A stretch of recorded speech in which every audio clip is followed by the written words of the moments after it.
नागेन्द्रहाराय त्रिलोचनाय भस्माङ्गरागाय महेश्वराय नित्याय शुद्धाय दिगोपराय तस्मै नकाराय नमः शिवाय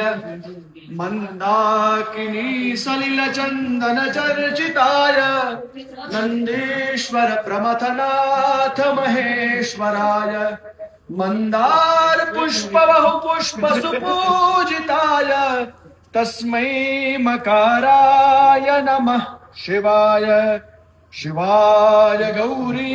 वदनाब्ज वृंद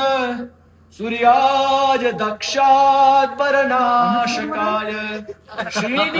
श्रीनीलकण्ठाय वृषभध्वजाय तस्मै शिकाराय नमः शिवाय वसिष्ठ कुंभोद्भव गौतमाय मुनीन्द्रदेवार्चित शेखराय चंद्रार्क वैश्वानरलोचनाय तस्मै वकाराय नमः शिवाय यक्षस्वरूपाय जटाधराय पिनाकहस्ताय सनातनाय दिव्याय देवाय दिगंबराय